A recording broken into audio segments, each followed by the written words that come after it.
Pavle Pep-Đonović ostvario je naizgled nemoguću misiju i potvrdio tezu da su i čuda moguća kad se veruje u njih.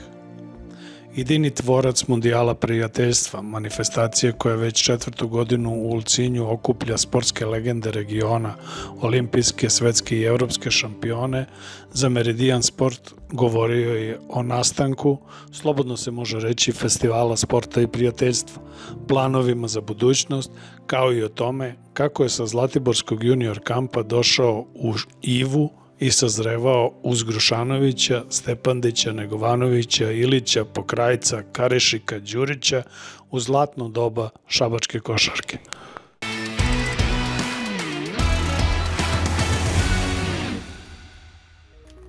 Čuveni ste kao idejni tvorac Mundijala prijateljstva. Daleko je manje poznato da ste bili košarkaš šabačke Ive. Što se tiče, ja 77. sam godište i od malih nogu kao i svako dijete, tad sam je bio veliki ljubitelj sporta. Krenuo sam malo s fudbalom, veoma kratko i već od 8. godine sam u školi košarke. To je još bilo vrijeme komunizma Jugoslavije. Klub lokalni je postojao, ali bila je tada ta škola košarke koju je vodio naš sugrađanin i moj bivši trener Zoran Vračar. I gdje sam ja nekako, pošto tada nisu postojale te lige mlađe kategorije, jedini naš izlaz je bio na tom košarkaškom kampu na Zlatiboru koji dan danas postoji. I te 92. godine sam na košarkaškom kampu tokom zadnjeg dana igrana je All Star utakmica i pokojni gospodin Milovan Stepandić iz Šapca došao je taj zadnji dan, ne znam koji povod, ja ga tada naravno nisam ne vidio, bio sam dječak 15 godina. I on je tu mene registrovao na tom zadnjem danu kampa i usledio je poziv posle određenog vremena da kontakt. Tada su bili fiksni telefoni, dobro se sjeća, nije bilo mobilnih telefona.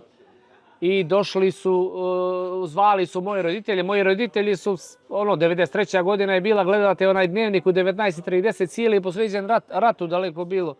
Ja to nikad ne bi pustio moje dijete, pa ne znam da sam kalibar bio, da mi je dijete kalibar Kukoča ili Dražena ili Divca.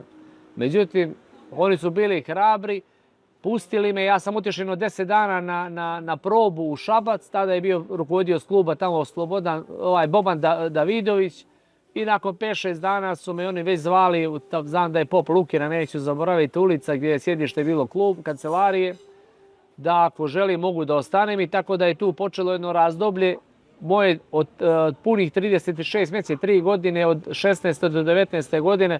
Tada je to bila Iva Unikom kad sam došao, kasnije Iva Borovica. I Šabac je jako puno uticao u formiranje moje ličnosti i mene. To je period toga, kako se kaže, od puberteta pa ovamo prema punoljetstvu. I dan danas imam veliki broj prijatelja tamo. Veliki sam radnik, čime god se bavim i danas ovaj posao drugi koji radi. Tako da ja opet kažem, ne podcenjujem sebe, nisam ja na nekom velikom nivou. Bio sam košarkašić i košarka mi je pomogla jako puno da budem bolji čovjek i sport. I onda tako da sam nakon te 3 godine u Šapcu, poslije igrao još jedno par godina tu u Crnoj Gori, u Mornaru, tada se Mornar nije zvao jer je bio ugašen, nego klub se zvao Tina Time, pa u Podgorici, u Zeti smo igrali u prvu B saveznu ligu, 1-2 godine i 4-5 godina tu u Republičkom klubu u Ulcinju, tako da je to jedno razdoblje košarkaško moje i onda sam imao neke zdravstvene smetnje oko srca i tako, i onda da bi smanjio neki rizik oko toga prestao sam da igram i falio mi je sport i nakon 2 godine pauze sam sa lokalnim prijateljima i drugovima tu iz Ulcinja, sugrađanima, preuzeli smo košarkaški klub koji je tada bio u drugoj Crnogorskoj i jedno 14 godina smo vodili košarkaški klub u Ulcinji, došli smo i do prve Crnogorske lige i napravili jednu dvoranu, napravili jednu priču interesantnu za Ulcinj, imali punu dvoranu, interesovanje, podigli baš onako i iz te energije tadašnje smo, što je nezapamćeno, uspjeli da uz pomoć donacija napravimo dvoranu koja i dan danas postoji od kapaciteta 1100 mjesta, koja je na placu osnovne škole. Tako da sam cijeli život od samog djetinjstva u sport, to je to neko moje razdoblje. Danas sam isto, nisam ništa, ne odlučujem ja nešto puno, nisam neki sponzor, ali sam zvanično član Skupštine košarkaškog kluba Budućnost.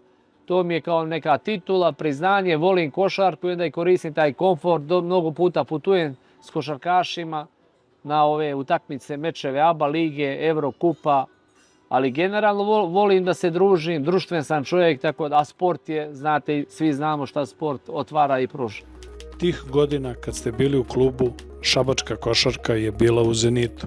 Pa to kad sam ja sa 16 godina došao, ja sam tada samo čuo za Grušanovića, tada kao 16-godišnjak, tada nije bilo i portala no samo kroz štampu.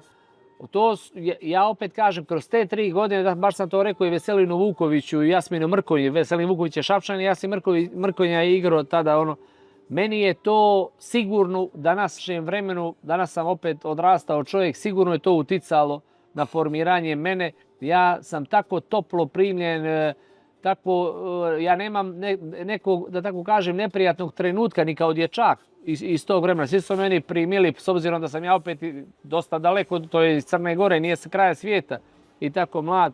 Tako da sam znao i Stole Marković je bio, iako sam bio dijete dječak, svi su me oni uvažavali i osjećao sam se lijepo, čak me je stepio kad sam došao, jer ja sam bio kadet, igrao sam za kadetsku i juniorsku selekciju i trenirao sam svaki dan jutarnje treninge s prvim timom, već kao kadet. Tako da, mislim, Ljubiša Janković, pomoćni trener, i onda je bio tu i Dragan Đokica Vuković, on je u zadnje vrijeme vodio i žene Crvene zvezde i ne znam još koga radio ženskoj košarci. Tako da, jako lijepo. Onda je u toj godini, tada je bila euforija, spustio se i borac u Rumu, pa znam da sam često puta znao da idem sa vozom, ima voz Loznica Ruma, to je na neki mazut i naftu, ne znam, nije onaj klasični voz što ide na struju. Tako da sam i to znao da idem da pratim, tada je borac, Borovica se zvala, oni su igrali da li B ligu, tako u tom vremenu.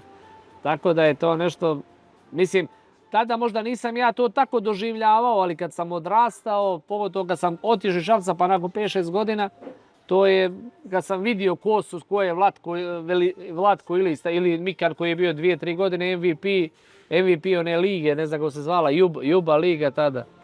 Tako da je super iskustvo i prodefilovalo je tu dosta bio i Njaro Nikola Milatović, Đaletić je bio pomoćni trener koji je danas i tako prodefilovalo je dosta igrača i to je vrijeme kada je u ekspanziji bio Profikolor, zna se čovjek zvao Živko Uzelac, tada išao sam tamo strelište, mislim da se sjećam zove dvorana, pa je BFC iskočio tada i oni su tada bili sa Mutom Nikolićem uz normalno ovo Zvezda Partizan, onda je bio Spartak dosta ozbiljan tada isto. I super, to je sve, mislim, za mene, ponavljam, to je jedno razdoblje koje jako pamtim. Košarka vas je formirala i kao ličnost. Pa sigurno, znate kako, mi smo živjeli tamo u hotelu Slobodi tada. Sad vjerovatno kasnije ko je porodičan čovjek dobijao i stanove i to, ali mi smo bili dječaci. I sami ste, dođete, ja sjećam kad sam u Čačku igrao i od Sokoljić je dao, mislim, 47 koševa. Ja sam ga čuvao, Moka Janković je vodio ovu takmicu i kad smo ušli u autobus, Moka kaže, Pavle, ovo nije za tebe, trebaš da vidiš ti neku vaterpolo kapu i da igraš kapicu i da igraš vaterpolo. I isto vam kaže, mislim, on je to rekao, mislim, ja i on imam odlične relacije, ali kao dječak i dođeš kući, nemaš roditelje i sam to dijeliš pa bude i suza, tako da inače sport je to nešto što edukuje, uči ljude i na padove i na uspone. Nisam to htio da kažem da je to nešto loše, nego kažem i takvi trenuci su me sigurno čvrsnuli da budem sutra spreman za život, jer život nije sve jedna linija ili samo ići gore, znači ima i teški trenutaka, tako i da se naučiš da priznaš i poraz i pobjedu da čestitaš i tako da... Već 4. godinu ostvarujete ogromnu pobjedu, pokazujete da normalnost i ljudskost nisu izumrle kategorije. Najviše sam eksponiran u ovoj priči, jer sam otvorio te kontakte sa sportistima i onda i mediji mi daju najveći prostor i ugodnost i lijepo se sjećam i to poštujem i cijenim.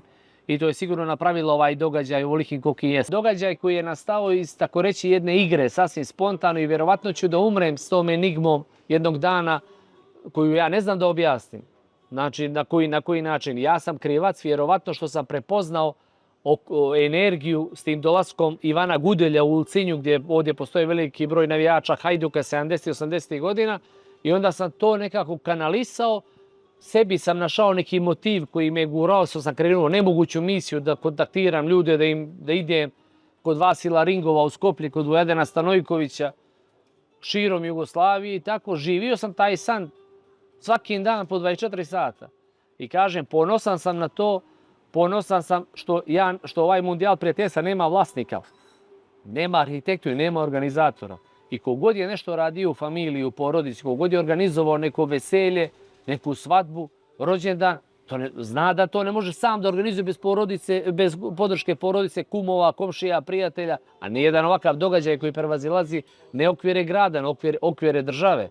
Znači, na ovaj moj i ljudi su mi povjerovali, sugrađani, jer ovdje Mundijal traje 3 do 4 dana. Mi smo to napravili, razvukli na 3-4 dana, jer ne možemo da ljude iz Zagreba, Ljubljane, Beograda, Maribora zovemo u Ulcinj na dan, dva, da bi napravili jednu vrstu i komfora.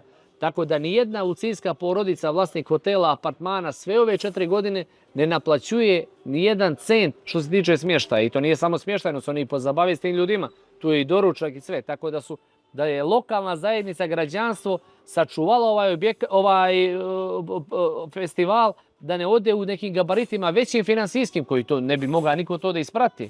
Znači, i nije nikakva tajna ovaj Mundijal prijateljstva finansijski za ono što se mora platiti od organizacije nekih transfera, puteva i ovdje u lokalu je od 60 do 70 cca do 75.000 eura, što ja poštujem novac, ali to uopšte nije veliki novac za jedan ovakav događaj koji ne možete izmjeriti koliko on doprinosi za promociju i grada i države i svega.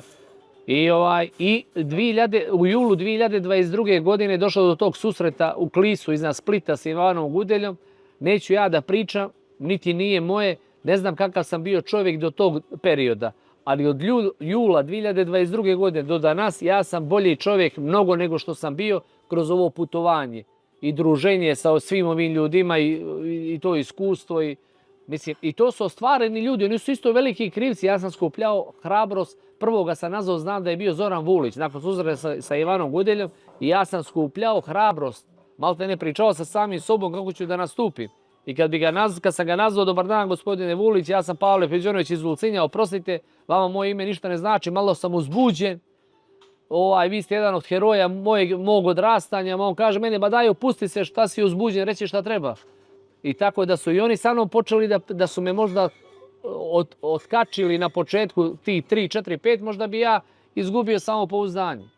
Tako da je nevjerovatna je priča, ja sam sad, što se kaže, malo stabilniji, ja sam u prvoj i drugoj godini poremetio mi se bio i pritisak u prva 2 dana Mundijala, onaj adrenalinski od uzbuđenja.